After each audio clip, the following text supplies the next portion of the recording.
मेरा सुझाव मित्रों के लिए रहता है कि हम एक्सप्लोर करें प्रश्नों को और हम सिद्धांतों में कॉन्सेप्ट्स में ना जाएं।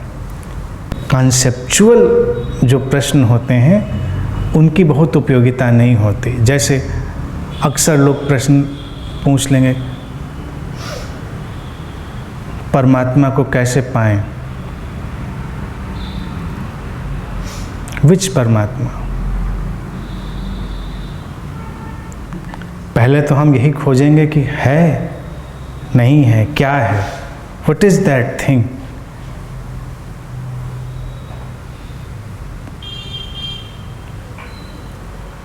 जो कॉन्सेप्ट है उसको एक्सप्लोर करना।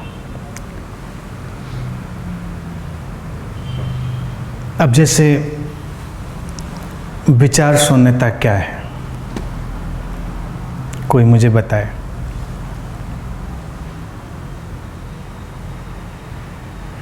विचार शून्यता शायद मेरे विचार में किसी भी प्रकार के विचार का ना है, यानी टोटल फोकस।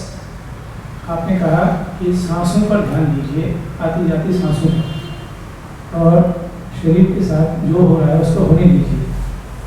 मुझे कभी भी एक अनुभव नहीं हुआ कि शरीर के साथ कुछ होता भी है। यही चीज़ देखिए, अब अभी जब आप ये कहें कि शरीर के साथ कुछ होता भी है, मुझे ये नहीं पता, तो विचार शून्यता एक बहुत ही बात की चीज़ हो गई। क्योंकि अगर हम आध्यात्मिक रूप से अपने डिवीज़न को देखें तो पहले हम शरीर हैं, द ग्रॉस बॉडी। उसके बाद हमारे अंदर मन है, यानी कि विचारों का एक प्रवाह, द फ्लो ऑफ थॉट्स।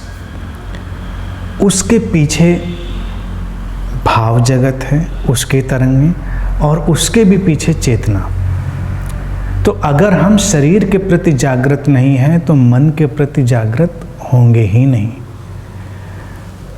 विचार शून्यता आमतौर से जितने आध्यात्मिक लोग हैं, साधक लोग हैं, वो समझते हैं विचारों का ना होना। और बहुत सारे लोग इस कोशिश में भी लगे रहते हैं कि विचार कैसे ना रहें, विचार मिट जाएं। नहीं, विचार हैं, विचार रहते हैं। विचारों का तटस्थ दृष्टा होना। विचार बहते रहते हैं, हम पीछे खड़े होकर उनको देखते रहते हैं। वो स्थिति टेक्निकली विचार शून्यता कही जाती है, लेकिन ये अनुभव में जब आएगी तब आपको लगेगा ओह यस। क्योंकि विचार ना हो ऐसा नहीं होता, विचार बह रहे हैं। इसीलिए मेरा हमेशा कहना है कि विचार न मेरा न तुम्हारा, किसी का नहीं, they are just flowing. We are living in atmosphere of thought. Bertrand Russell ने इसके लिए एक खास टर्म भी ईजाद किया था, नूस्फियर। विचारों का एक, जैसे एटमॉस्फेयर है, एयर है, ऐसे ही टेक्निकल टर्मिनोलॉजी में ना जाएं, और हो सकता है मैं भी गलत ही कह रहा हूँ, कोई पक्का नहीं। लेकिन उसने बर्ट्रैंड रसल ने एक टर्म ईजाद किया था कि एक विचारों का जगत है जो हमेशा है, जैसे हवाओं का जगत है। तो इन दैट वे कोई विचार हमारा नहीं, किसी का नहीं। विचारों का दृष्टा हो जाना, उनसे डिटैच हो जाना, बस वो शून्यता है। विचारों को मिटाने का या उनके ना होने का मतलब ये होता है कि हमने कुछ नियंत्रित या कंट्रोल करने की कोशिश की है और फिर वो उतनी ही ज़ोर से लौट कर फिर आएंगे। अक्सर ध्यान करने वाले लोगों की एक समस्या होती है कि शांति तो आती है थोड़ी, लेकिन फिर लौट कर जो बेचैनी है वो उससे भी दोगुने तिगुने चौगुने रूप में हमारे ऊपर हावी होती है। क्योंकि शांति जब भी फोर्स्ड होगी,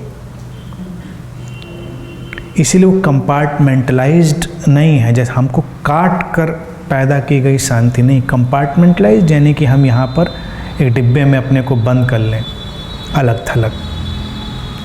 अध्यात्म जिस शांति की बात करता है वो वही चुनाव रहित शांति है। इंटरकनेक्टेड विद द टोटलिटी, समग्रता से जुड़ी हुई, कहीं से अलग थलग नहीं, तो उसमें कोई बेचैनी नहीं, वो तो अंतर संबंधित है, इंटरकनेक्टेड है।